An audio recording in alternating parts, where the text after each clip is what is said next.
Olá, oitavo ano, good morning! É sexta-feira, galera, e eu voltei para dar continuidade às nossas aulas online. Sei que seguem as nossas aulas presenciais. Hoje vocês teriam uma aula de História, uma aula de OPE, uma aula de Geografia, uma aula de Redação e uma aula de Matemática. É por isso que as aulas aqui nesse vídeo também seguem a mesma sequência. A primeira aula de vocês será de História com a Miss Aires, a segunda aula de OPE também com a Miss Aires, a terceira aula de Geografia com o Mr. Senchi, a quarta aula de Redação com a Miss Cristiane e, por fim, a última aula de Matemática com o Mr. Matheus.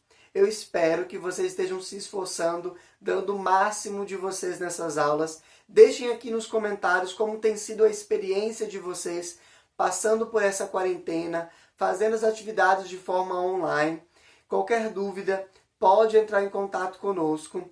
E, no mais, eu quero que todos aproveitem bastante essa sexta-feira, esse final de semana. Fiquem atentos às nossas redes sociais para mais informações sobre como procederemos na semana que vem, ok? No mais, tchau, tchau, fiquem com Deus.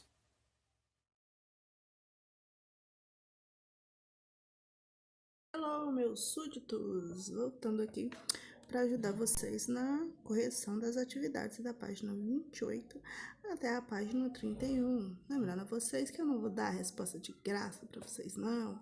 Então, vocês vão ter... O que eu vou fazer aqui é ajudar vocês a pensar. Vamos pensar juntos na resposta para cada uma dessas atividades, ok? Vamos começar lá na página 28. Explique o que é o sistema feudal. Então, vocês vão dizer aí como que era a organização social e a organização política do sistema feudal. Quem era quem no sistema feudal, ok? Número 2. Quais fatores impulsionaram a ascensão social dos burgueses? O que fez com que os burgueses eles fossem vistos e apreciados na sociedade? Então, o desenvolvimento das atividades urbanas e comerciais no final da Idade Média deu aos burgueses condições de prosperar, ou seja, condições de enriquecer, certo? E eles passaram a ocupar uma posição de destaque dentro da sociedade. Porém, os burgueses eles não saltaram de classe, eles não deixaram de ser da terceira classe, tá ok? Do terceiro estado. Vamos lá, número 3. Quais foram as principais transformações ocorridas na sociedade feudal a partir do século XI? Então, vamos pensar aqui. Houve um aumento da produção agrícola, certo? Houve também um aumento da produção por parte dos artesãos. Com isso, houve aí uma ascensão dos comerciantes, que fez com que os burgueses se ascendessem, certo? Então, esses são alguns fatores que vocês vão descrever e algumas são fatores que transformaram a sociedade feudal de forma que ela não foi vista mais como uma sociedade feudal. E sim, o rei veio e decretou então o antigo regime, né? Um regime diferente, o Estado moderno, certo? Continuando, página 29. Página 29. Na página 29, todas as frases estão erradas. Todas. Vamos encontrar aí os erros nestas frases. Letra A. O primeiro estado era formado por comerciantes, mercadores, também chamados burgueses. Então, o primeiro estado ele era formado pelos burgueses? Não. Qual estado que era? Vocês vão escrever aí qual estado a qual pertencia aí os burgueses. Letra B. A maior parte dos impostos era paga por membros do segundo estado. Lembra que lá na videoaula eu falei para vocês que o segundo estado era o que mais gastava? Então, se ele era o que mais gastava, ele era o que mais arrecadava impostos? Não. Quem era a classe mais numerosa? A classe mais numerosa era essa que pagava mais impostos, ok? O terceiro estado era composto por príncipes, duques, condes e barões. Era, gente, o terceiro estado que era composto aí por essa nobreza. Não, não era o terceiro estado. Qual o estado, então, que era composto pela nobreza? Vocês vão descrever isso daí para mim. Professora, é para escrever a frase toda? Sim, é para escrever a frase toda, ok? Continuando. Sobre a França absolutista, responda. Lembra que eu falei que a França era um dos mais importantes? Então, por quê? Um dos motivos dela ser importante foi que ela ditou algumas regras aí para outros estados absolutistas. Então vamos lá, sobre a França. Por que a população em geral sofreu com a miséria e a fome? Então, lembra que eu falei para vocês que houve aí uma crise? Por que houve essa crise? Vocês vão descrever aí para mim o que aconteceu, ok? Então, com relação entre esse quadro social e a administração real francesa, qual a relação entre o quadro social e a administração real francesa do antigo regime? Então, vocês vão falar para mim aí um pouquinho sobre o excesso de regalias proporcionadas por alguns membros, principalmente do primeiro e do segundo estado. E essas regalias que eles tinham, ela causou uma crise. Que crise é essa e por que ela causou essa crise? Ok? Continuando, página 30. Página 30 tem uma imagem. Observe a seguir a imagem e responda as questões. Vamos lá. Descreva essa imagem. Considere o que os personagens representados estão fazendo. Eles estão lavando roupa. Não, não estão. Então, o que eles estão fazendo? Como eles se comportam, como é a vestimenta deles, como é o lugar onde eles estão. Vocês vão descrever na letra A essa imagem que vocês estão vendo aí, ok? Letra B. De qual camada social do antigo regime esses personagens faziam parte? O que vocês acham? Nós tínhamos aí a primeira camada, a segunda, a terceira. De qual vocês acham que eles faziam parte? Por que você acha que é esse? Vamos parar para pensar juntos. Olha, aqui tem algumas moedas, parece que eles estão contando algumas moedas, não é? Quem era a classe que tinha acesso a essas moedas? Quem era a classe que comercializava? Ah, pois é, isso aí que você pensou mesmo. Vocês vão dizer qual classe é essa e colocar aí como resposta. É correto, letra C, é correto afirmar que havia homogeneidade entre a burguesia absolutista? Por quê? Então, como vocês viram, vocês fizeram o trabalho, né, de vocês, lá no trabalho de vocês tem uma diferenciação entre a alta burguesia, que era composta basicamente por grandes comerciantes e banqueiros, e a baixa burguesia, que era constituída de pequenos comerciantes. Então, a resposta é não, não era homogêneo, certo?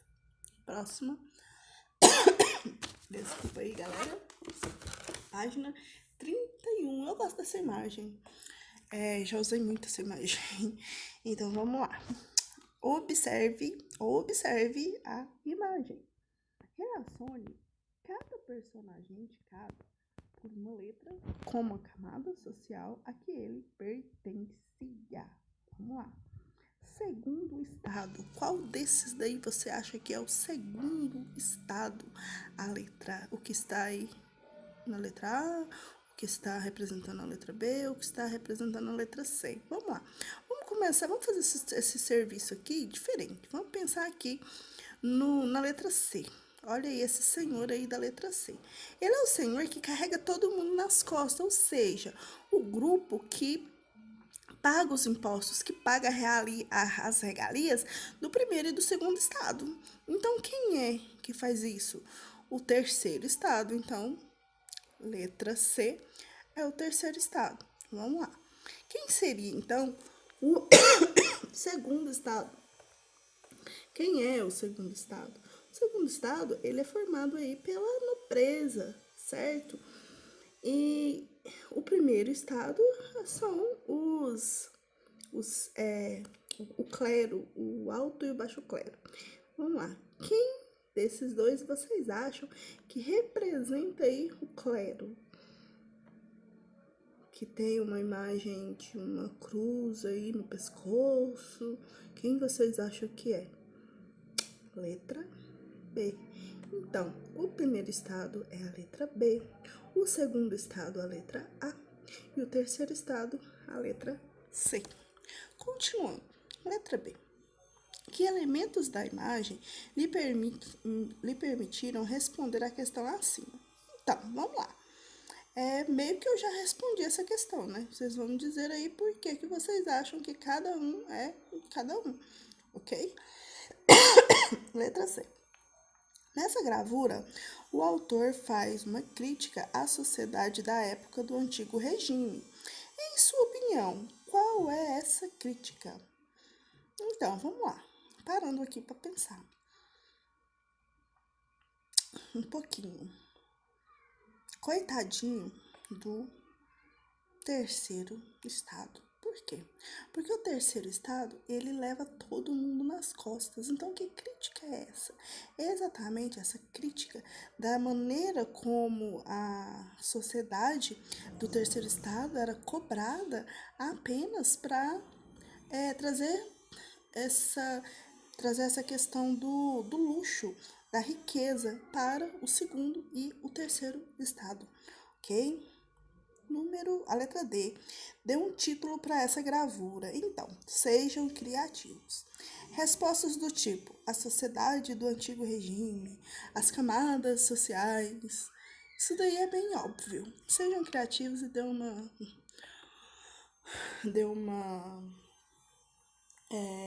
título bem interessante para essa gravura, tá ok? Então, galera, página 32, não tem página 32, é isso. Espero que vocês tenham respondido direitinho. Qualquer dúvida, a gente tá aí para responder para vocês, ok? Beijinhos e tchau, tchau.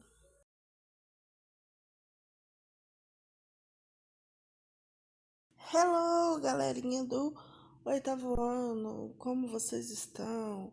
Então, vamos falar hoje em pé de um assunto bem interessante que tem muito a ver com o momento em que vocês estão, que é aí o momento em que vocês começam a despertar para suas habilidades. Então, vamos falar um pouquinho das habilidades de vocês. Vamos entender o que é essas habilidades aí, né? Bora lá. Então, primeiramente, sinônimo de habilidade, né? O que outras palavras para habilidade?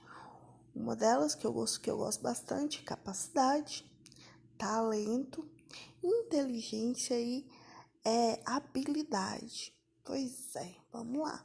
A palavra habilidade, ela significa também qualidade. Tem a ver com você ser habilidoso, você ter uma habilidade, saber o que fazer. O que fazemos com facilidade e tranquilidade é uma habilidade. Algumas pessoas têm habilidades manuais, outras têm habilidades para dançar, para escrever, para desenhar, enfim. As habilidades, elas são infinitas e cada pessoa tem a sua habilidade.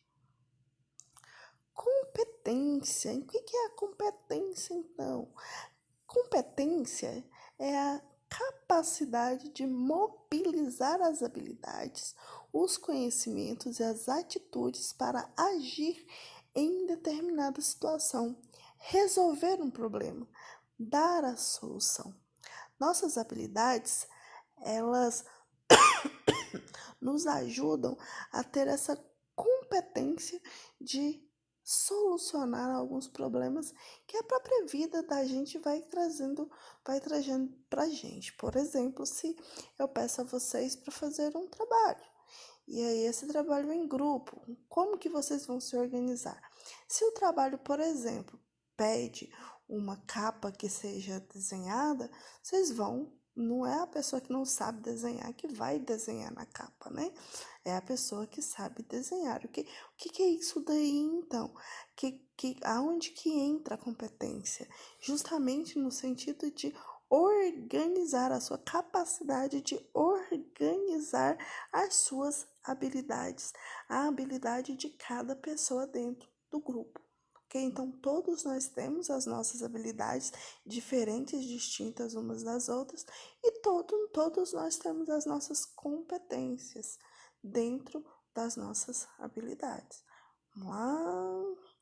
Então, as habilidades, elas precisam ser desenvolvidas para que nós possamos melhorar cada vez mais. Se você sabe desenhar, ótimo, legal, mas se você sabe desenhar e nunca desenha, você acaba atrofiando a sua habilidade. Então, a habilidade ela é algo que tem que ser desenvolvida, praticada no nosso dia a dia, para cada vez a gente venha melhorar ainda mais as nossas habilidades. Então, praticar. Praticar tem a ver primeiro com conhecimento, né? De você saber o que fazer.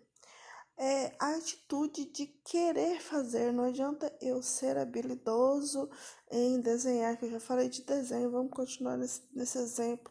Eu sou habilidoso com desenho, mas eu não tenho atitude de desenhar, eu não gosto. Eu tenho habilidade, mas eu não gosto de desenhar, eu não gosto de pintar. Então, assim, você não vai atingir o máximo da sua habilidade se você não praticar a sua habilidade, tá ok? Então, vamos lá. Lá na página 22 agora, o exercício é bem interessante. Tanto a página 22 quanto a 23, olha só. A 23 também, uma é continuação da outra. Então, vamos lá, deixa eu explicar aqui. Explicar uma, a outra é igualzinho. Vamos lá. Dentro desses quadradinhos aí, tem um espacinho bem em cimazinho aí, um quadradinho branco, para você marcar as habilidades que você se identifica com elas. Vamos, essa primeira aí tá escrito o seguinte: dramatizar essas primeiras três. Dramatizar, comunicar e memorizar. O que você vai fazer? Se você acha que você tem essa habilidade de dramatizar, você vai marcar um xizinho aí nesse quadradinho. Você tem a habilidade de se comunicar? Você vai marcar um xizinho no quadradinho de comunicar. Você tem a habilidade de memorizar? Você vai marcar um xizinho aí. Aí tá vendo que dentro de cada quadradinho tem umas linhas? Então, a gente vai fazer aí uma brincadeira com a sala. Como? Se você tem essa capacidade, essa habilidade de dramatizar, você vai marcar um xizinho aí no quadradinho branco. Se você não tem, não marca. E dentro da sala, os colegas da sala, pode incluir a professora também. Jesus amado, vamos lá, dá certo.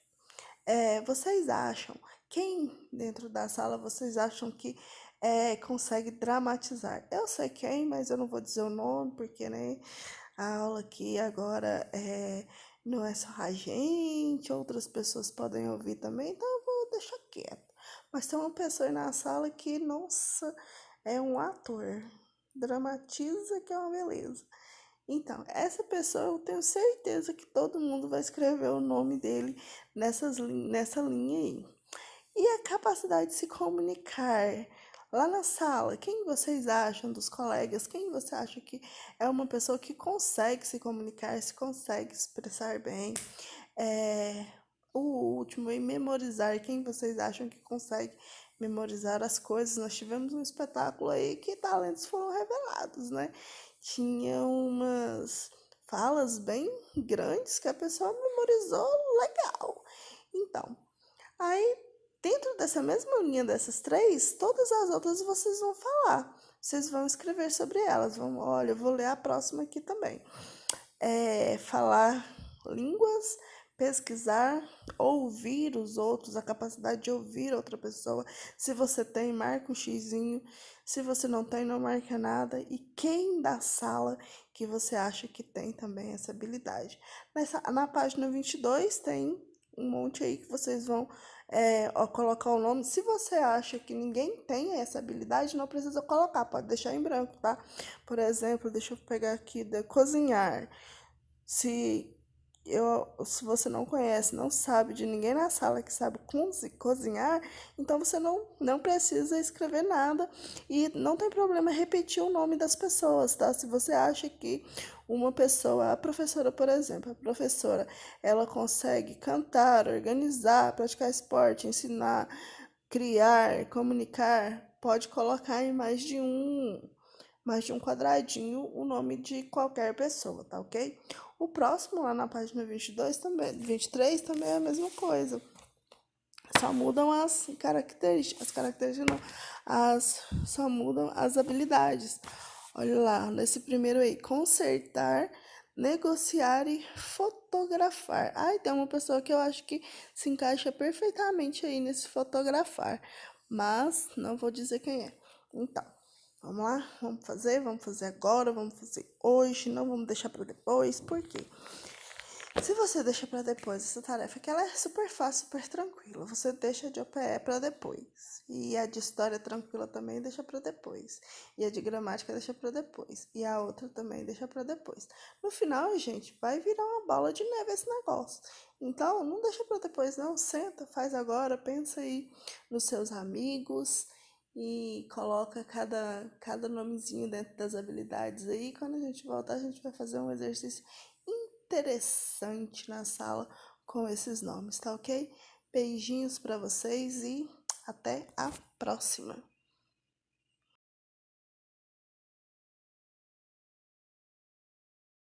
Venho nessa sexta-feira para dar continuidade à nossa aula sobre territórios e nações do mundo, o nosso capítulo 2. Na última aula nós trabalhamos com os conceitos, falamos sobre o conceito de território, de nação, de estado, de país, falamos um pouco da origem dos movimentos separatistas, um pouco sobre a questão da fragmentação dos territórios, por que existem as fragmentações do território, e havendo a fragmentação dos territórios, a necessidade de mudança de conceitos, a mudança do entendimento do nosso olhar geográfico sobre aquele espaço específico, E aí hoje eu vim então para trazer a correção dos exercícios que eu deixei para vocês fazerem na última aula, Os últimos exercícios do capítulo 2, mais os exercícios do Para Quem Quer Mais, que são exercícios de revisão, dos módulos. Vamos lá, esse aqui nós já tínhamos corrigido até em sala de aula. A atividade consistia da página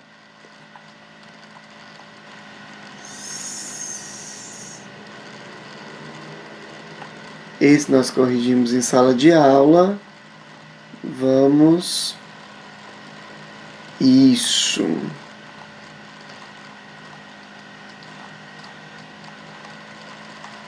Esse mesmo. Da página, então, 49. Abra sua apostila aí na página 49. Nós vamos resolver esses exercícios juntos. Ao ir resolvendo os exercícios, eu vou trabalhar mais alguns conceitos. Essa semana nós vamos trabalhar, trabalhamos só com as videoaulas.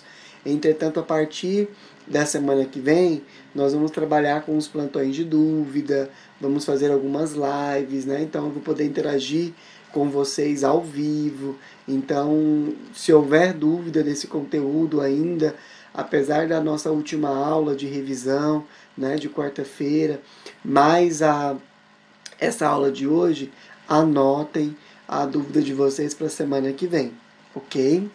Vamos lá? Bom, vou dar um zoom aqui para ficar maior para a gente. Observe a charge a seguir. E aí, essa é uma charge do cartunista Adão, e nela é interessante porque nós vemos aqui no primeiro quadro, uma placa escrito Iugoslávia. Na segunda placa, no segundo quadro, já são duas placas, a Sérvia e a Croácia. E no terceiro quadro, nós já vemos aqui um homem se deparando, né, com várias placas: Macedônia, Bósnia, Eslovênia, Sérvia, Croácia, Montenegro. E, claro, né, letra A charge acima se refere ao qual tema da geopolítica mundial? Pessoal, sem sombra de dúvidas, da fragmentação territorial da antiga Iugoslávia, né? Então, se a gente pudesse até completar essa resposta que é sugerida aqui, nós diríamos o seguinte, que essa charge, né, ela se refere à fragmentação territorial da antiga Iugoslávia, tá bom? Então, nada mais é do que a Iugoslávia se tornando aí todos esses países que aparecem no último quadrinho. Explique como ocorreu o processo de desagregação da Iugoslávia a partir da década de 1990. Pessoal, muito simples, né? Isso está lá nesse capítulo 2 de vocês. A partir de 1990, vários movimentos separatistas de origem, né, de uma identidade de diversidade nacionalista, de diversidade de nações, vão levar à fragmentação desse território. Nós vamos ver, inclusive, que a Sérvia vai se separar em 1990, a Croácia se separa, né, da Iugoslávia em 1991, e aí nós vamos ter Sérvia e Croácia. Em 92 nós vamos ter a criação da Bósnia. Pessoal, Sérvia, Croácia e Bósnia, elas surgiram através de movimentos armados, tá? De conflitos civis. E aí nós vamos ter, de forma pacífica, a Macedônia, né, em 1992, e Montenegro em 2006. Então, até relativamente recente, né, a criação da Macedônia, de Montenegro, que é um país pequenininho nessa região ali da antiga Iugoslávia. Pessoal, letra C. Qual é a relação do sentimento nacionalista e a desintegração da antiga Iugoslávia? Pessoal, bem simples, né? Nós trabalhamos esse sentimento sobre a questão nacionalista, né, quando mais de uma nação integra um mesmo território. E nações diferentes, com pensamentos diferentes, tradições diferentes, vão gerar, pessoal, claro, divergências ideológicas, políticas, né? E, claro, essas divergências vão originar, na maior parte das vezes, em disputas também territoriais, como foi o caso aí da Iugoslávia, né? Em 1980, a Slobodan, que era, né, vai assumir aí o governo da Sérvia, e aí vai dar um início a uma campanha nacionalista, uma campanha que vai dizer sobre essa nação, a nação sérvia, e aí esses servos, né, eles vão acabar se colocando em oposição ao governo até então instaurado da Iugoslávia, ok? Então, essa é a relação entre o sentimento nacionalista e a desintegração da Iugoslávia. Que a desintegração da Iugoslávia ela veio a partir da expansão desse sentimento nacionalista sérvio, né? E depois de outras nações, dos croatas, né? Da Bósnia, da Macedônia, né? De todos esses países. Ok? Vamos lá? O para fazer em casa, ainda na página 49. Podemos afirmar que no decorrer da história, os limites territoriais dos países do mundo sempre foram estáveis? Explique sua afirmação com exemplos que podem ser encontrados no mapa da página 45, 44 e 45. Pessoal, é claro que não. Na nossa última aula de quarta-feira, nós inclusive assistimos um vídeo juntos. Se você não assistiu, volta lá no vídeo de quarta-feira e assista, porque lá a gente vê a fragmentação do território, e essa fragmentação no território, principalmente da Europa, é resultado dessa dança dos territórios, né, essa dança territorial. Nós até comentamos que é muito provável que daqui a alguns anos a quantidade de países, de territórios independentes que nós temos no mundo, ela também se altere, né? Aqui, pessoal, nesses mapas, ó, da página, né, da página 45, ó, a gente vai vendo aqui, ó, o Império Austro-Húngaro. O Império Austro-Húngaro, ele já vai se dividir, tá vendo? Em vários outros países. Nós temos a criação da Iugoslávia. A criação da Iugoslávia, depois a Iugoslávia se divide, né? Nós vamos ter aqui a Sérvia, a Croácia, nós vamos ter o Montenegro, né? Que é aqui o número 8. Esse número 6 é a Macedônia, né? Então, nós vamos ter essa dança territorial. E aí a gente pode citar esses exemplos, tá bom? O exemplo da Iugoslávia, que se divide aí em outros países, como Sérvia, Croácia, Montenegro, a própria Eslovênia, né? Ok? Respondida aquela questão, então. Então, pessoal, sempre foram estáveis? Nunca. Nunca foram.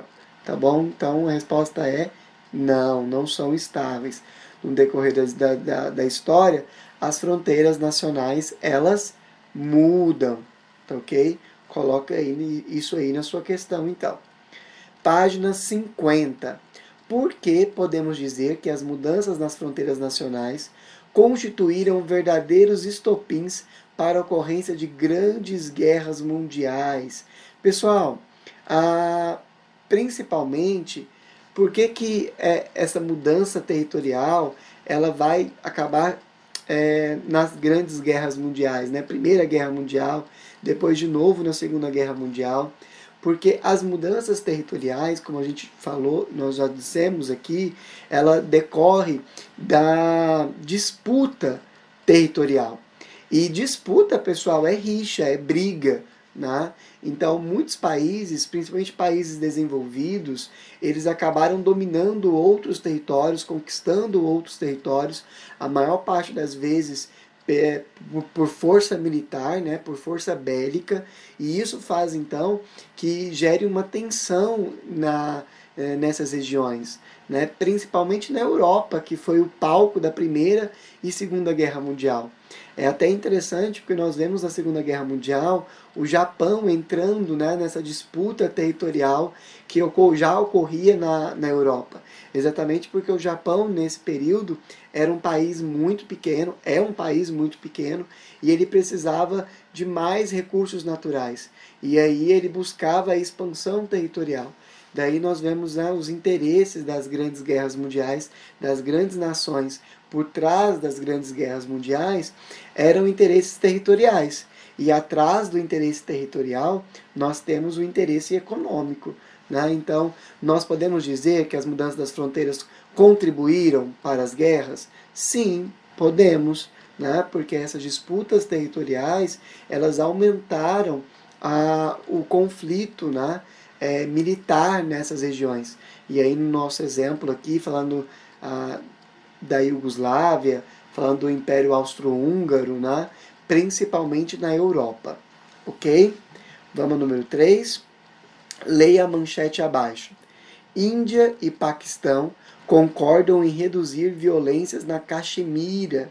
Pessoal, nós já falamos sobre a região da Caxemira, né? Em sala de aula. A Caxemira, pessoal, essa região aqui, né, conhecida como Caxemira, ela é uma região que está na divisa entre a Índia e o Paquistão. Ela é um território hoje ainda pertencente à Índia, né? Entretanto, pessoal, qual que é a grande diferença?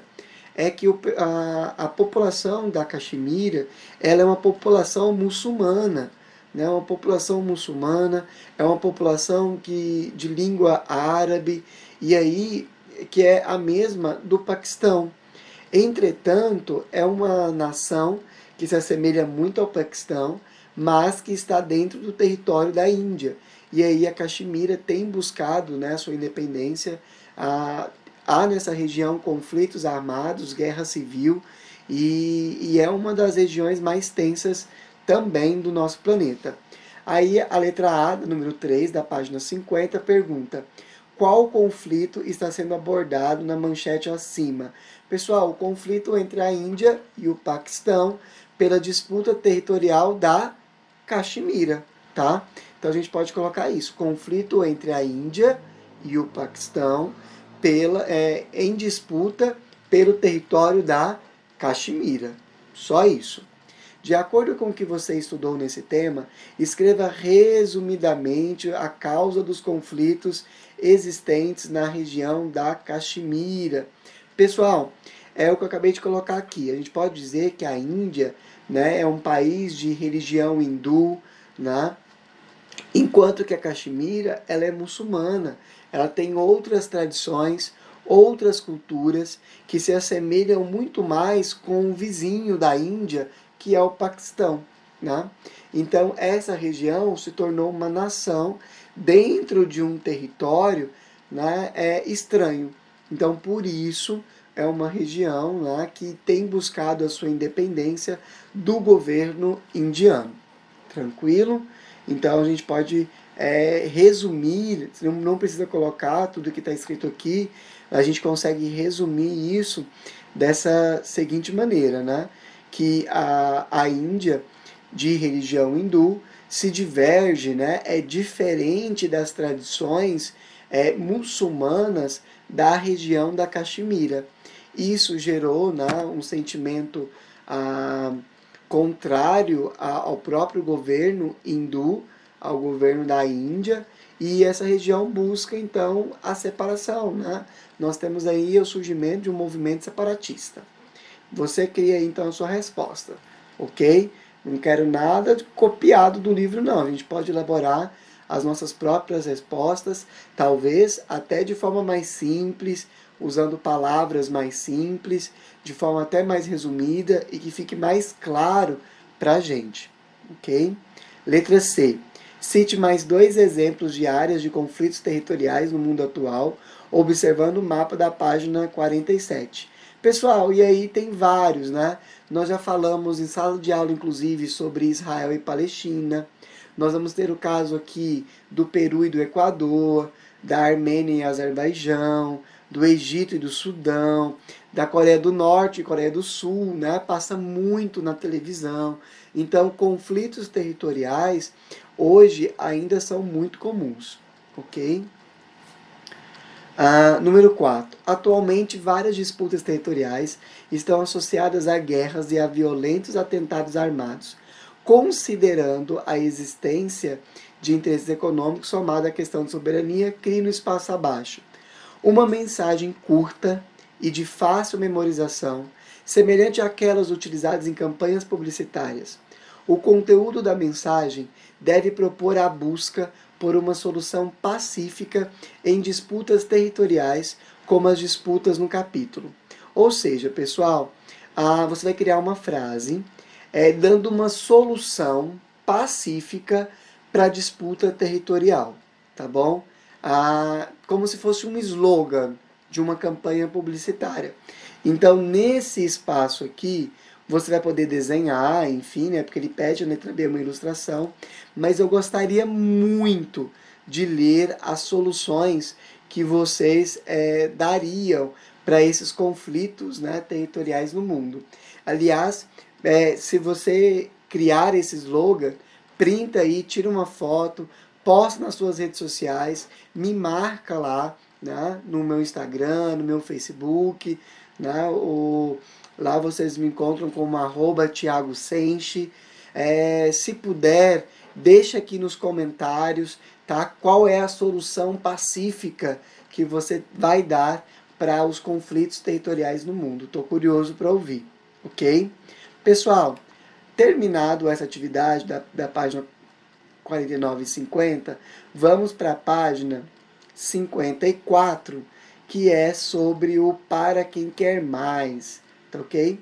Você tem essas respostas no final do livro, no final dessa unidade. Entretanto, eu gostaria de fazer essa revisão rapidinho com vocês.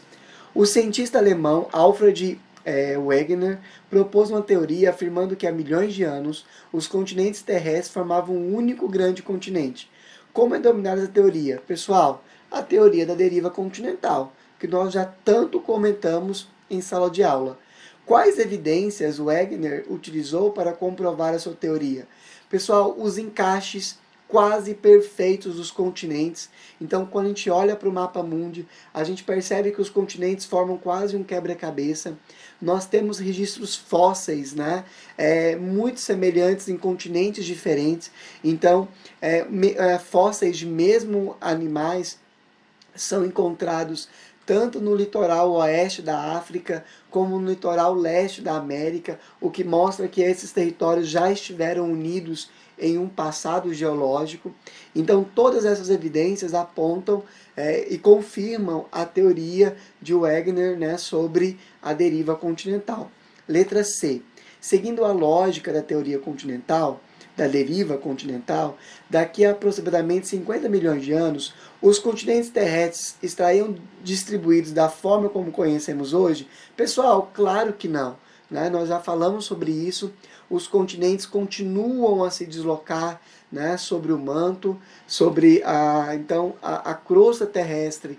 Os continentes, eles ainda se deslocam, né? Aí a origem dos nossos terremotos, dos vulcões. E, inclusive, nós chegamos a comentar que é aproximadamente cerca de 2 centímetros por ano.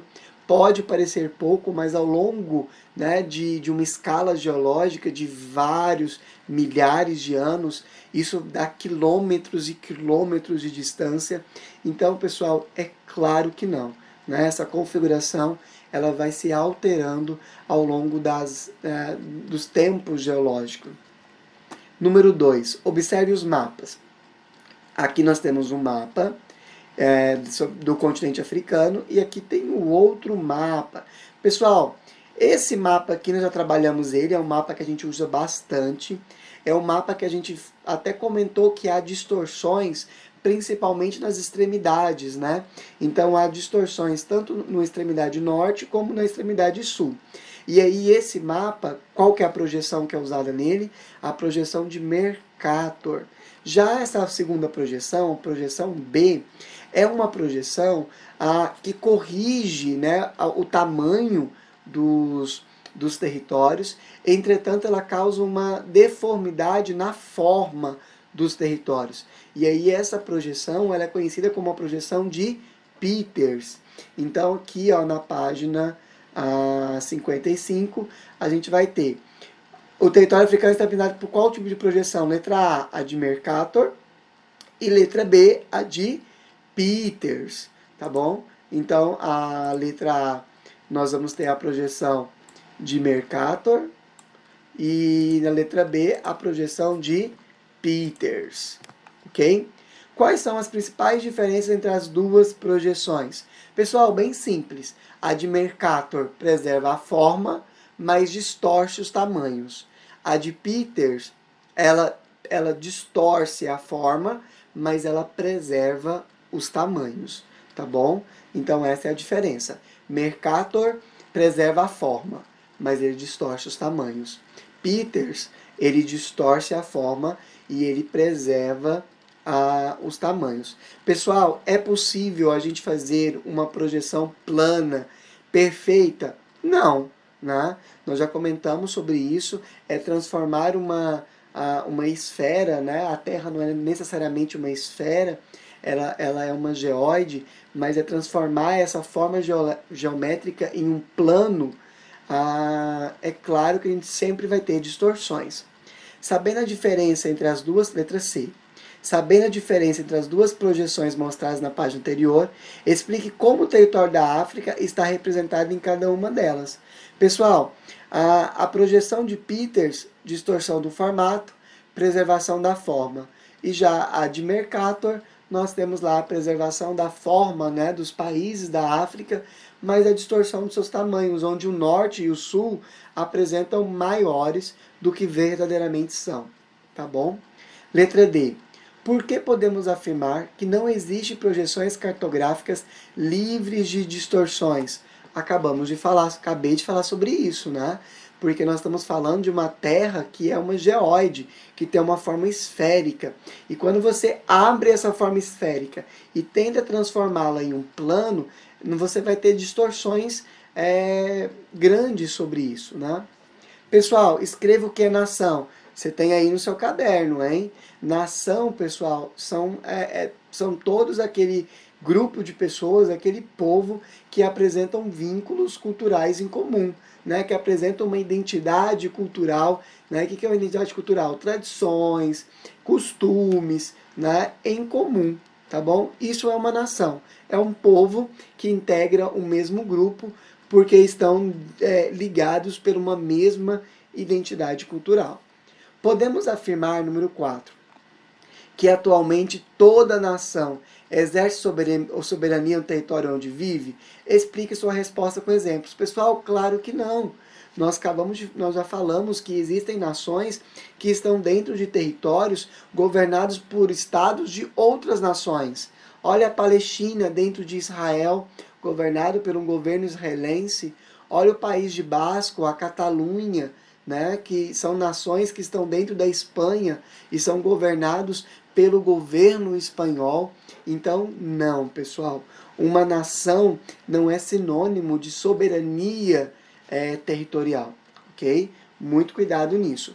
Quando a nação ela coincide com todo o território, a gente vai chamar esse país de Estado-nação, tá bom? Que é o caso do Brasil. O Brasil é um Estado-nação, é um território que tem um único povo. Número 5. Sobre o conflito da Caxemira, explica o envolvimento de questões religiosas nos embates entre indianos e paquistaneses. Pessoal, muito simples, né? Os indianos são hindus, os paquistaneses eles são muçulmanos, e a região da Caxemira, que está dentro da Índia, é de uma população muçulmana que está vivendo sob o controle de um povo hindu, né? Então, aí o conflito entre Índia e Paquistão, ok? Agora na página 56, Teoria da Deriva Continental. Aqui já as respostas, né? Pessoal, então nós finalizamos o nosso módulo 2. Se você ainda tem dúvidas sobre os conceitos, né?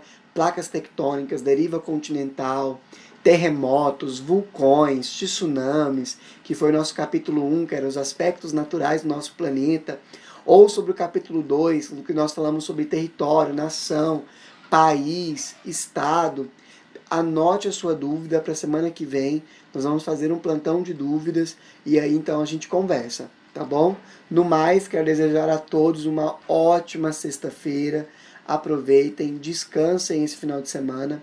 Semana que vem a gente volta com novidades, tá bom? Aí a gente apresenta para vocês essas novidades. Eu creio que até amanhã, no sábado. E aí a gente se vê no ao vivo, numa live ao vivo, além dos nossos vídeos já aqui no YouTube, tá bom? Abraços, fiquem com Deus. Estamos todos com muitas saudades. Bye, bye.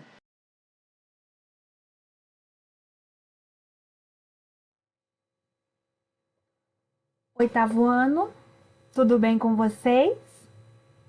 Espero que esteja tudo ótimo. Comigo está tudo tranquilo. Continuamos aqui seguindo com as nossas aulas virtuais, vocês aí na casinha de vocês e eu na minha casinha. Todo mundo se cuidando, tá? Mas o nosso compromisso é o mesmo, como se nós estivéssemos presenciais lá na escola.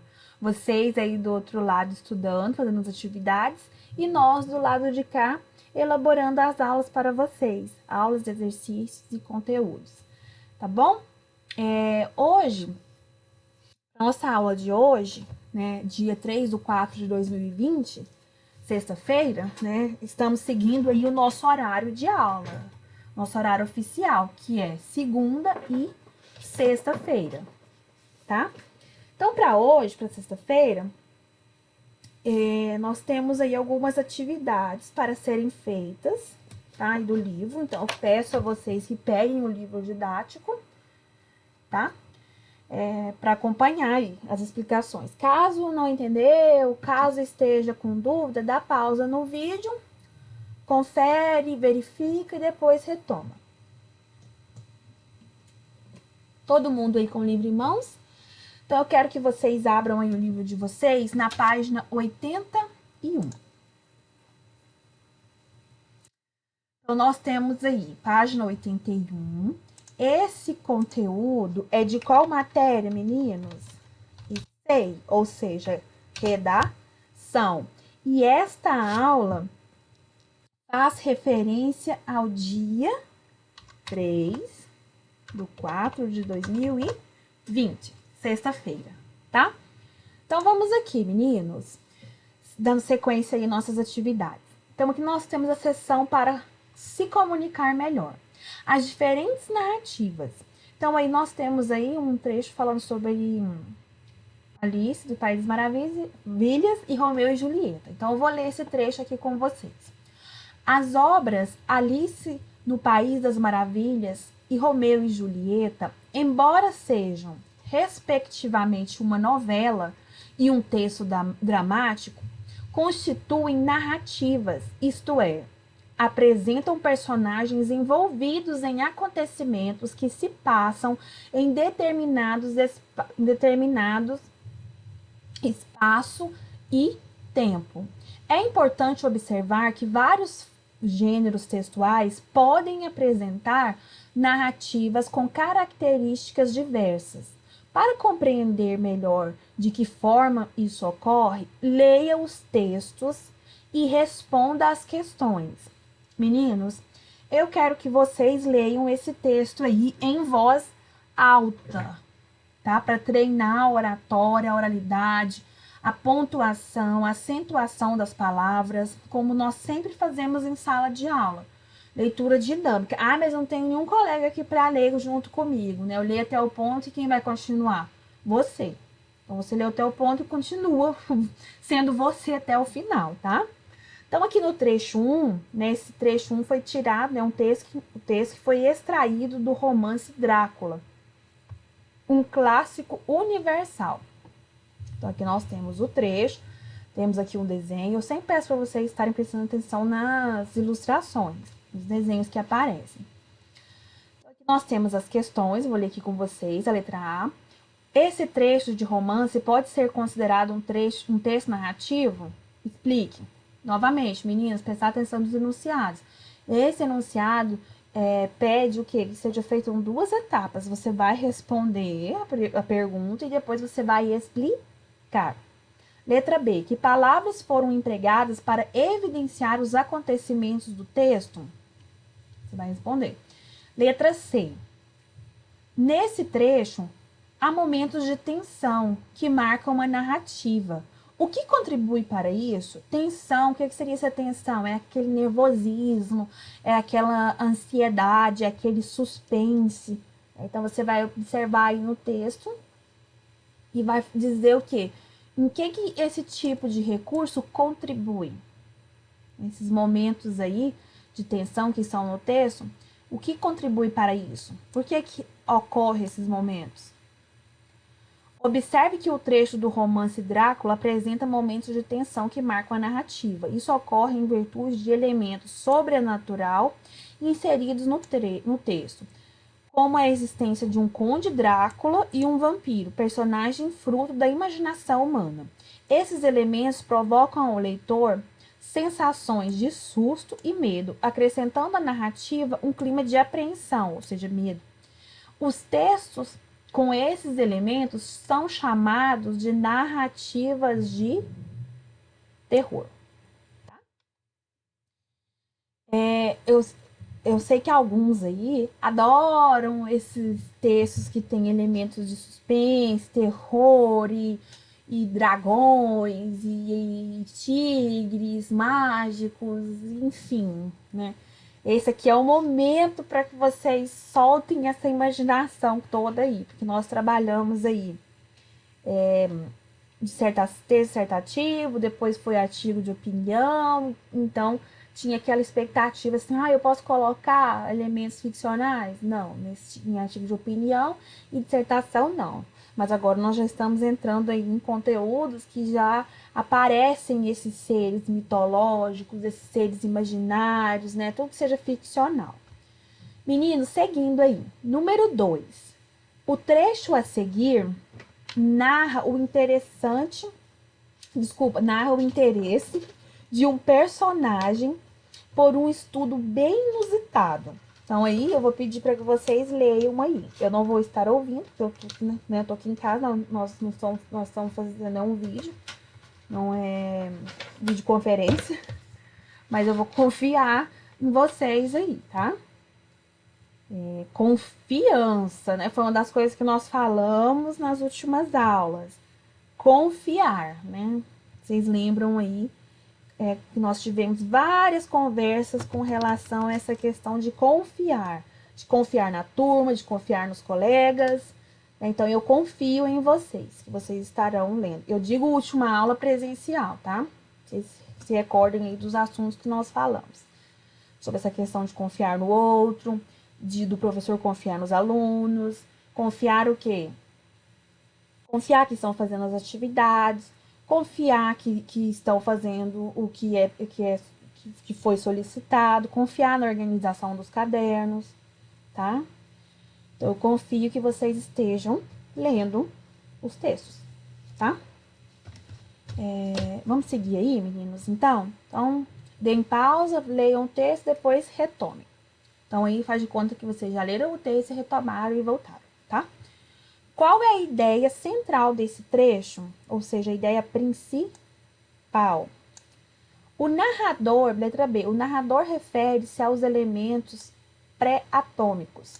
Esses elementos são reais ou frutos da imaginação da escritora? Então, você vai estar respondendo aí. C. Nesse trecho são citados elementos relacionados a que área? Ciência e tecnologia, medicina ou astronomia? Vimos que as narrativas de horror são marcadas por elementos do sobrenatural, frutos da imaginação humana. Quando uma narrativa, ao invés de apresentar elementos sobrenaturais, apresenta, por exemplo, elementos científicos, tecnológicos e com base neles, cria uma nova realidade. Dizemos que se trata de uma narrativa de ficção científica. Há muitos filmes que apresentam essas narrativas, como Star Wars, Interestelar e Eu, Robô. Então, é uma dica aí para que vocês estejam assistindo aí no final de semana, tá? Tem essas 3 sugestões aqui de filmes que são classificados como o quê? Narrativas de ficção científica, tá? Então, pesquisem aí, se tiverem interesse, assistam aí um desses filmes, ou os 3, enfim. Vai depender do tempo de vocês. Número 3, meninos. Agora, leia o trecho a seguir. Então, vocês leiam aí em voz alta. Tananã, tananã, tananã, leu, né? Então, vamos aqui. Letra A. O que está sendo narrado nesse trecho? Ou seja, o que está sendo contado, tá? B. Que sensações os fatos narrados despertam em você? Isso aqui é uma resposta pessoal. Então, cada pessoa, quando lê o texto, vai ter um tipo de sensação. Então, é uma resposta pessoal. Narrativas que apresentam um desfecho em que os fatos são comoventes e dolorosos, despertando no leitor sentimentos de tristeza e ou compaixão, são conhecidas como narrativas trágicas. Tá? 4. Leia o texto a seguir, procurando observar qual é o efeito que ele provoca no leitor. Esse trecho aqui, lendo em voz alta e procurando entender aqui, observar, na verdade, e entender também que efeito, né, esse trecho aqui provoca. É tristeza, é compaixão, é pena, é piedade, é amor, enfim, qual o sentimento? Essas narrativas trágicas, elas são caracterizadas, voltando aqui a falar, o mocinho ama a mocinha, e aí eles não conseguem ficar juntos, e aí um sofre um acidente, outro muda, vai morar em outro país, são separados, e aí ele morre, ou fica desaparecido, enfim. Essas narrativas com esses tipos de temáticas são caracterizadas como trágicas, né, que vem de tragédia. O que esse texto provoca em você? Também é uma resposta pessoal, tá? B. Que aspectos do texto contribuíram para esse efeito? C.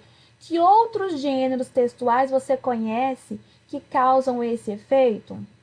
Então, aí você vai pensar aí quais outros gêneros textuais, ou seja, suspense, terror, romance, ficção científica, tá? Terror, aquele terror mais pesado ou aquele terror mais leve, enfim, vocês, né, identificarem. Continuando aí, alguns gêneros textuais, como a piada, quando apresentam um efeito de humor provocando riso, são narrativas de humor.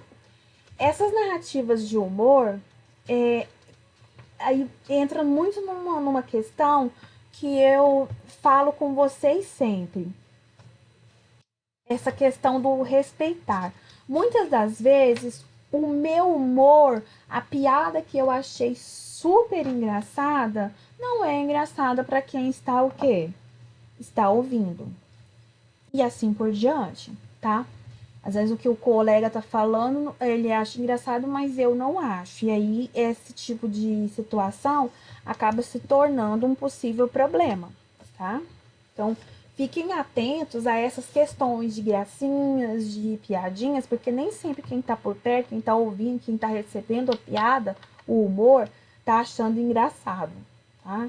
Tá gostando? Às vezes a pessoa tá sorrindo, mas por educação, tá? Tranquilo? Então aí, meninos, eu expliquei para vocês aí essa tarefinha aí de sala, tá? Aí agora nós iremos passar aí para a página 84. Vamos seguindo aí. Lembrando que, voltando aqui no nosso slide, nós temos aí em sala da página 81 a 86 e para casa 86 e a 87.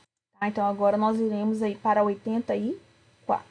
Então, aí nós temos uma produção escrita com relação à resenha. Eu passei para vocês semana passada um conteúdo que falava sobre resenha. Né? O que é uma resenha? Qual que é a diferença entre a resenha e o resumo? Porque a resenha pode ter uma crítica, pode ter a opinião de quem está o quê? Desenvolvendo essa resenha. O resumo não, o resumo tem que ser pautado, ou seja, tem que ser baseado somente na fala, né, na escrita do texto que já está pronto. Então, eu não posso falar assim, eu vou fazer um resumo e colocar uma ideia minha, uma opinião minha, diferente da resenha, que aí sim pode ter uma opinião. Lembrando que essa opinião, como eu falei com vocês na aula sobre artigo de opinião, essa opinião não pode ferir o espaço do outro, a moral do outro, né, o sentimento do outro. Mas é minha opinião. Tome cuidado com a sua opinião, porque às vezes ela pode estar o quê? Denegrindo a imagem do outro, ferindo, tá? Seguindo aí a nossa aula, nós temos aí os dois textos que você vai ler a seguir, refere-se ao clássico da literatura, Um Conto de Natal, de Charles Dickens. Meninos, esse livro, vocês encontram ele para baixar. Ou, enfim, se vocês quiserem comprar. Ele é muito bom, tá? Em uma tarde vocês conseguem ler esse clássico. Ele é excelente. Então, assim, se caso vocês queiram ler uma leitura complementar, eu deixo aí essa dica para vocês, tá? Porque aqui, nós temos aqui, no livro de vocês, somente um trecho. Nós não temos aí o livro todo, né? Então, vamos lá. No primeiro, você encontrará comentários descrevendo o livro e destacando as ideias principais. No segundo, você lerá uma crítica à adaptação desse livro para o cinema. Então, aqui, no primeiro texto, nós temos o quê? Comentários descrevendo o livro e destacando as ideias principais, ou seja, tá resumindo as ideias. No segundo, já vai ser o que? Uma crítica, porque essa obra ela foi adaptada para o cinema, ou seja, tem um filme que reconta, né, que conta essa história aqui, né, um conto de Natal. Então, aqui tem o texto, quero que vocês leiam em voz alta. Se quiser dá pause, leia e depois volta. Aí, em seguida, nós temos as atividades, tá? Número 1. Apesar de o autor não utilizar a primeira pessoa, é possível perceber em sua opinião ou crítica a respeito da obra, apresentar sua opinião, desculpa. Em quais parágrafos ele deixa evidente seu posicionamento crítico, ou seja, quais parágrafos você consegue entender o quê? Que tem esse posicionamento crítico, a ideia dele. Justifique sublinhando um trecho no texto. Então, você vai lá sublinhar. Número 2. Em qual parágrafo é feita a descrição do enredo do livro? O que é o enredo? Gente, é o resuminho da história, né? De que tema está sendo tratado, tá? 3. Em qual parágrafo é citado o nome do livro, do autor e da editora? Bem tranquilo.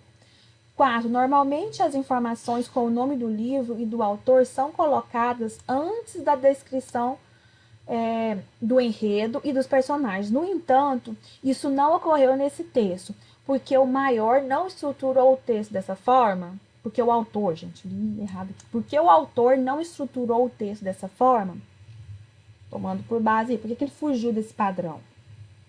Nós temos o trecho B, tá?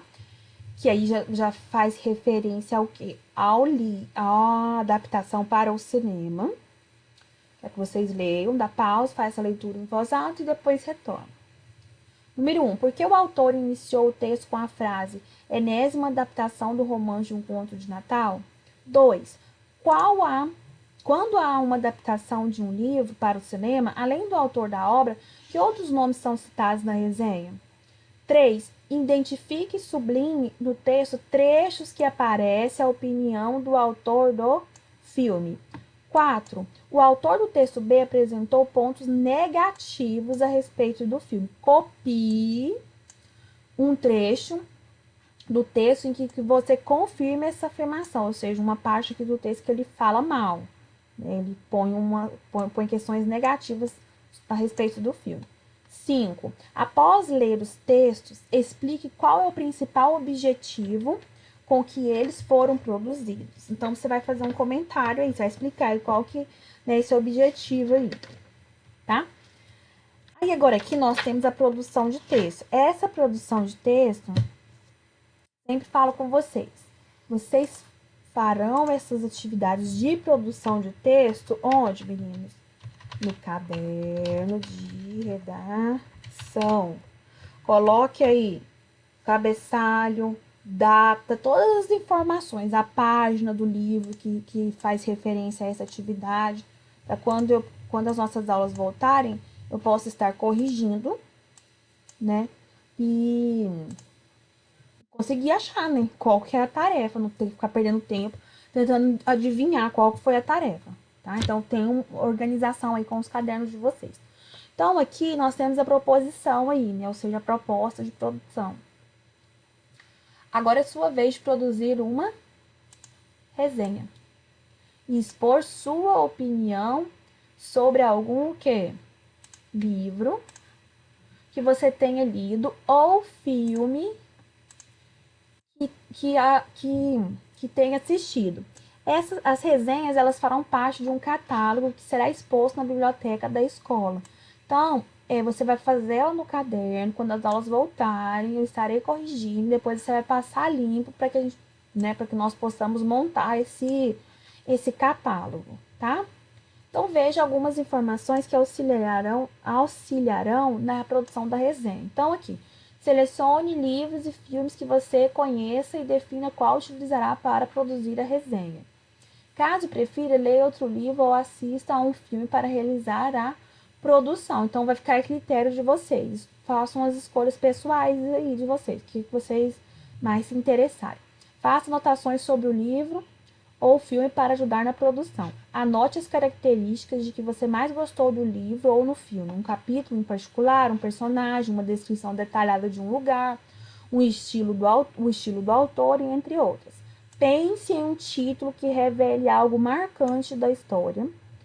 A estrutura deve ser organizada em informações sobre o livro ou filme, descrição da história, que é enredo e personagens, opinião acerca do elemento resenhado. Então, tem que ter a sua opinião. Se você não coloca a sua opinião, deixa de ser resenha e passa a ser resumo, tá? Seguindo aí, tá? Produzindo o texto. Até aqui, ó. Escreva no caderno.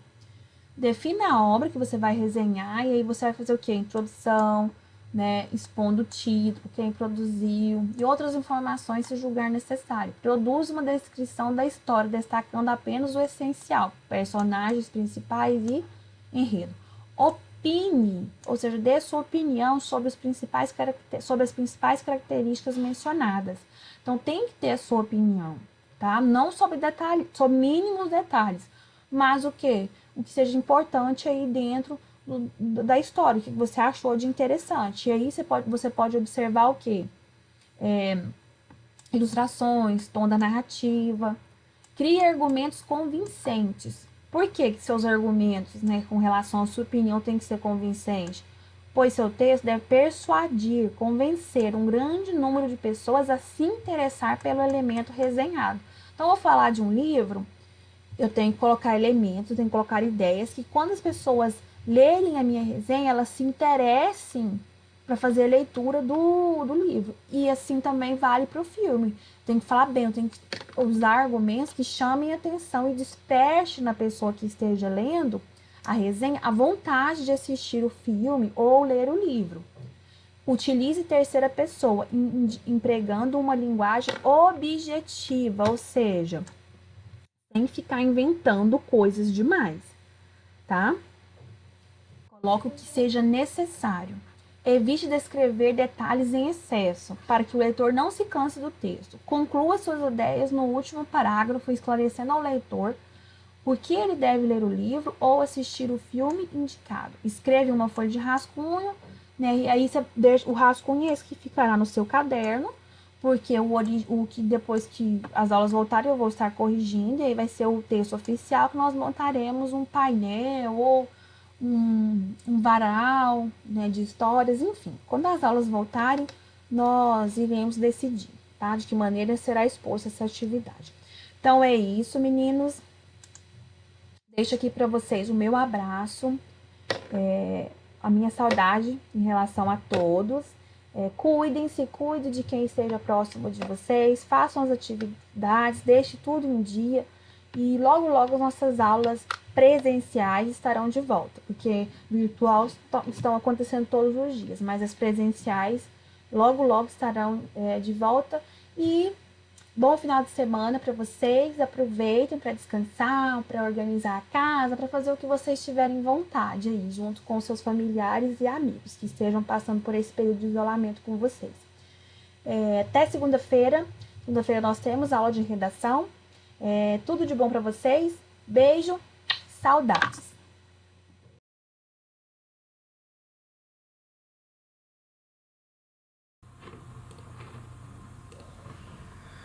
Fala galera, estamos aqui na última aula dessa semana e hoje a gente vai começar um conteúdo novo que é conjuntos numéricos, beleza? Vocês já viram isso aí nos anos anteriores, mas a gente vai entrar mais a fundo nesse conteúdo, beleza? Então vamos supor que a gente tenha os seguintes conjuntos. Primeiro, os conjuntos dos números positivos divisores de 36, então é 1, 2, 4, 3, 6, 9, 12, 18 e 36. Esses são os divisores positivos de 36, tá? Depois a gente tem outro conjunto, conjunto B, que é os números pares menores que 15, que é 2, 4, 6, 8, 10, 12 e 14. São todos os números pares menores do que 15. E temos os números positivos divisores de 18, que é 1, 2, 3, 6, 9, 18, que é o conjunto C. Beleza? Então tá. Vamos supor o seguinte. há conjuntos que não possuem elementos alguns. São chamados de conjuntos vazios, indicados por esse sinalzinho aqui, ó, que é 2 colchetes, né? Ou um zero cortado, assim, um O cortado, não sei. Exemplo, um conjunto de números pares divisores de 13. Tem algum divisor de 13 par? Não, né? Por quê? Porque 13 é um número primo, ele só divide por um ou por ele mesmo. Então, o conjunto é vazio. Ok? Também tem outro tipo. Há também conjuntos que possuem infinitos elementos, chamados de conjuntos infinitos. Para representá-los, escrevemos alguns de seus elementos com reticências. Exemplo, o conjunto de números naturais maiores que 10. Quais são os números maiores que 10? É 11, 12, 13, 14 e assim vai, infinito, né? Então, é representado deste modelo, tá? Então, voltando no nosso exemplo, voltando aqui nos conjuntos, que a gente tem o conjunto de 36, o conjunto dos positivos divisores de 36, os pares menores de 15 e os positivos divisores de 18. Vamos falar o seguinte, ó, vamos aprender as siglas. O 4, ele pertence ao conjunto A, o número 4? Pertence, não pertence? Ele está aqui, não é? Então vou colocar assim, ó, 4 pertence, esse símbolo aqui, ó, um Ezinho, a A. Ok? Então esse símbolo significa pertence, pertencente. O 10 pertence ao B? Pertence. Então, vou pôr aqui, ó. 10 pertence a B. E o 9 pertence a C? Pertence. Aqui o 9 aqui. Então, 9 pertence a C. Beleza? E quando o número não pertence, como é que é o símbolo? Vamos supor aqui, ó. O 5, ele pertence a A? Tem o número 5 aqui no meio do conjunto A? Não, né? Então, vou pôr aqui, ó. 5. Vou fazer o mesmo sinal, só que cortado. Então, o 5 não pertence a A. Do mesmo modo que aqui, ó, o 5 não pertence a esse conjunto também. Então, vou pôr aqui, ó. 5 não pertence a B. E aqui a mesma coisa. 5 não pertence a C. Beleza? Tá. Vamos agora supor, vou sair daqui e vou lá pro Paint. Vamos supor aqui, ó, que a gente vai pegar esses mesmos conjuntos, né? O conjunto A era o verdinho, então vou pôr aqui a cor verde para representá-lo. Vou pôr aqui, ó, conjunto A. O conjunto B era o azul, vou pôr aqui a cor azul para representá-lo. É o B. E o conjunto C era o vermelhinho, então vou pôr aqui o conjunto C. Dentro do conjunto A, quais eram os números que a gente tinha? Vamos lá. A gente tinha 1, 2, então vou pôr aqui, ó. 1, 2, 4, 3, 6, 9, 12, 18 e 36. Correto? No B, o que a gente tinha no B? A gente tinha 2, 8, 4, 6, 10, 12 e o 14. Correto? E no C, a gente tinha 1, 2, 3, 6, 9 e o 18. Correto? Então, vamos supor que a gente vai juntar todos esses conjuntos. Vai ser o seguinte, vai ser da seguinte forma. O A. Vamos pôr aqui a cor verde. Então, vou desenhar aqui, ó. Conjunto A. Notem que todo conjunto C está dentro de A. Não está? Ó, o 1 tem no A, não tem 1 também? O 2 tem aqui no A também. O 3 tem no A. O 6 tem no A. O 9 tem no A. E o 18 tem no A. Então a gente pode falar que o C ele está dentro do conjunto A. Por que ele está dentro? Por que o A não pode estar dentro do C? Porque o A tem mais números, não tem? Então o A é maior. Então o C está lá dentro. Correto? E o B, vocês notem que tem alguns números que tem no A, igual o 2, o 4. E tem alguns números que tem no C, que é o 2 também, o 6, o 2 e o 6, né? Então tá, então vai ser o seguinte, ó. O B, vou pôr aqui a cor azul agora. O B, ele vai estar aqui assim, ó.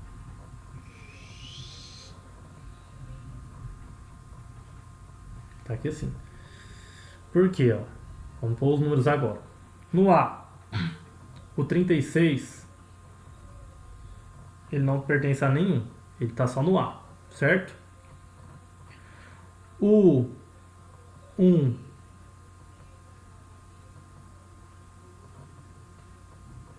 o 2, o 6, o 3, o 18 e o 9, eles estão dentro de A e de C, certo?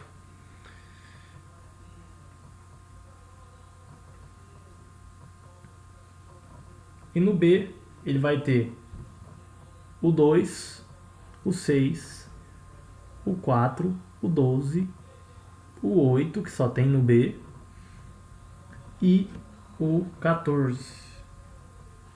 E o 10, né, também. Então, ó, esses três aqui, ó, só tem no B, por isso que eles estão, nem chegam perto aqui, eles só estão aqui no B, ó, tá vendo? Só estão nessa parte aqui de B, aqui é B. Esses aqui, ó, esses dois aqui, ó, o 2 e o 6, eles estão em C, eles estão em B e estão no A. E esses outros aqui, ó, eles estão só no o 1, o 18, o 3 e o 9, eles estão só no C e no A. Eles não estão no B. E o 36 está só no A, e o 4 e o 12 está no A, que é aqui, ó, e no B. Beleza? Então vamos fazer o seguinte, agora outros símbolos. O C, ele não está dentro de A, o C todinho não está dentro de A, então a gente pode escrever assim, ó. Conjunto C está contido, o símbolo de contido é esse aqui, ó, é um U deitado para a direita. Então, para onde a boquinha do U estiver apontando, é que o C está contido em A. O C está dentro de A. Beleza? O B, ele está dentro de A?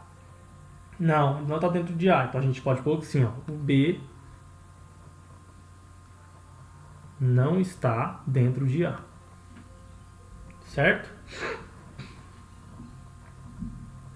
Beleza. Outro símbolo. O A. Esse símbolo aqui, ó, o A. Ele não está unido com o B? Não tem como é que fala? Ele está em união com o B. O A está em união com o B. Certo? Porque tem termos de A que tem em B também. Não é isso? Então a gente pode colocar assim, ó. A está em união com B. União. Isso aqui é contido. E aqui é não contido. E temos também um outro símbolo que é o quê? Quando a gente tem isso aqui, ó, cruzamento de dois conjuntos, igual a gente tem aqui, ó, o B com o C, e temos aqui, ó, o A com B, a gente pode colocar o seguinte, ó, A faz intersecção é esse aqui para baixo, ó, com B. Correto? Então a gente vai colocar, ó,